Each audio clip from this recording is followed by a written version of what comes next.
Je suis Benjamin Durand et je travaille donc à la plateforme AR que je coordonne, qui est la plateforme d'accompagnement des festivals éco-responsables en Provence-Alpes-Côte d'Azur. Ce dispositif sert à accompagner les festivals dans la limitation de leur impact environnemental au niveau de la région, que ce soit au niveau des transports, des déchets, des éco-achats, etc. L'objectif est vraiment d'accompagner ces festivals à être plus éco-responsables. Alors, 3 mots, ça va être un petit peu court, mais en gros, spectacle vivant, puisque c'est une démarche qui est à destination des acteurs de spectacle vivant.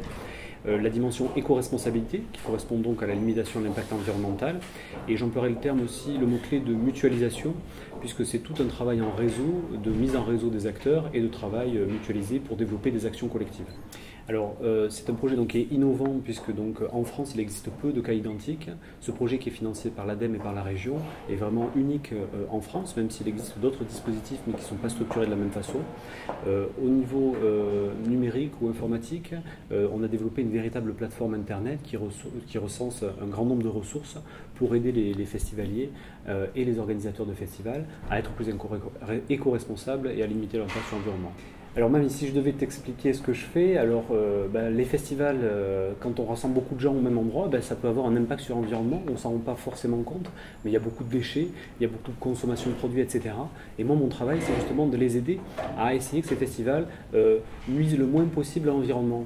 Alors concrètement, ça peut prendre la forme par exemple, de gobelets réutilisables. Au lieu d'avoir des gobelets qu'on jette et qui produisent énormément de déchets, l'idée c'est de pouvoir avoir des gobelets qui sont réutilisables et qui sont lavables et qui nous permettent donc justement de limiter les déchets et d'accompagner les festivaliers à être le plus respectueux de l'environnement possible.